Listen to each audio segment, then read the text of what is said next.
2021 लगभग जा चुका है और 2022 आपके चौखट पे आके खड़ा है, जिसके स्वागत के लिए आप नजरें बिछाए खड़े हैं। इस सब के बावजूद आपके मन में एक विचार जरूर आता होगा कि ये अंग्रेजी महीनों के नाम कहाँ से आया, कैसे पड़ा इन महीनों के नाम। हो सकता है आप जानते भी हो। आज हम इन्हीं महीनों के नामकरण की चर्चा करेंगे। नमस्कार, मैं हूं धनंजय कुमार। सबसे पहले जनवरी महीने का नाम कैसे आया, तो जनवरी महान रोमन देवता जानुस या जैनस के नाम पर बना है। ऐसा माना जाता है कि जैनस या जानुस साल की शुरुआत को शुभ बनाते हैं। जब आप जैनस या जानुस की मूर्ति को देखेंगे तो इसके आगे और पीछे दोनों तरफ चेहरा होता है। ये माना जाता है कि ये साल के दोनों तरफ देखते हैं, यानी बीते हुए साल की ओर और आने वाले साल के लिए भी। जानुस के नाम पर इस महीने का नाम जनवरी रख दिया गया, जो हिंदी में बाद में जनवरी बन गया। अब साल का दूसरा महीना फरवरी। फरवरी शब्द को लैटिन के फेब्रा से लिया गया, जो रोमन साम्राज्य के समय एक महीना का नाम था। इस महीना का अर्थ है शुद्धि की दावत। प्राचीन रोमन सभ्यता में इस महीने की 15 तारीख को लोग शुद्धि के लिए एक दूसरे को दावत यानी भोज दिया करते थे। दूसरे शब्दों में यह भी माना जाता है कि रोमन सभ्यता में संतान का आशीर्वाद देने वाली एक देवी फेब्रुआ थी, जिसके नाम पर इस महीने का नाम फरवरी हुआ। अब साल के तीसरे महीने नाम मार्च, जो मार्स मंगल के नाम पर पड़ा। रोम में मार्स को युद्ध का देवता माना गया है और इन्हीं के नाम पर इस महीनों का नाम मार्च पड़ा। मार्च महीने के पीछे एक और तर्क है कि ठंड के मौसम खत्म होने के बाद रोमन सैनिक दुश्मन देश पर हमला करने के लिए रवाना होते थे, यानी मार्च करते थे, इसलिए इस महीना को मार्च कहा जाने लगा। इस महीने का सबसे खास बात यह भी है कि रोमन वर्ष का प्रारंभ भी इसी महीने से होता है, यानी मार्च महीने से ही होता है। साल का चौथा महीना अप्रैल। अप्रैल शब्द एप्रिलिस से आया, जिसका अर्थ खिलना होता है। इस महीने में यूरोप में पौधों में हरियाली और फूल खिलने लगते हैं। दूसरे मत के अनुसार यह भी कहा जाता है कि अप्रैल नाम रोमन देवी एक्रिरित से आया है, जो जमीन को उपजाऊ बनाने वाली देवी मानी जाती है। मई यानी साल का 5वां महीना माना जाता है। रोमन देवता मरकरी की मां मैया थी। इन्हीं के नाम पर इस महीने का नाम मई रखा गया। रोमन सभ्यता में मैया को फसलों की देवी भी माना जाता है। दूसरे शब्दों में इस महीने का नाम लैटिन के मेजोरस से भी आया माना जाता है। साल का छठा महीना जून। इस महीने का नाम भी रोमन से ही आया है। रोमन देवता में सबसे बड़ा देवता जुपिटर की पत्नी जूनो के नाम पर इस महीने का नाम जून पड़ा।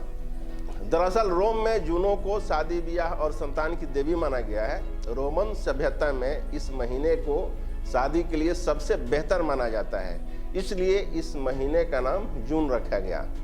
साल का 7वां महीना यानी जुलाई का नाम रोमन राजा जूलियस सीजर के नाम पर रखा गया। आपको जानकारी के लिए बता दूं, रोमन राजा जूलियस इसी महीने जन्मे थे और उनकी मौत भी इसी महीने में हुई थी। ईसा पूर्व 44 जब उनकी मौत हुई तो उनके सम्मान में इस महीने का नाम जूला रख दिया गया, जो बाद में जुलाई हो गया। जब रोम में इससे पहले इस महीने का नाम क्विंटलिस था। रोमन सम्राट रोमुलस ने जो कैलेंडर बनवाया था वह कैलेंडर 10 महीने का था और इस कैलेंडर में 5वां महीना ही क्विंटिलस था। साल का 8वां महीना यानी अगस्त। जिस तरह जूलियस सीजर इतिहास में अमर हो गए, उसी तरह उनके भतीजे सेक्टिलियस भी चाहते थे कि उनको जाने के बाद भी लंबे वक्त तक उन्हें याद रखा जाए। यही सोचकर उन्होंने अपना नाम अगस्टस रख लिया और बाद में उन्हीं के नाम पर इस महीने का नाम अगस्त पड़ा। अगस्त लैटिन शब्द अगस्टस से आया है, जिसका अर्थ होता है आदरणीय या सम्मानीय। वैसे इससे पहले इस महीने का सेविस्टिसलिस हुआ करता था, जो अगस्त बन गया। पहले समय में रोमन सभ्यता में केवल 10 महीने हुआ करता था। यह महीना सीरियल से 7वां होता था।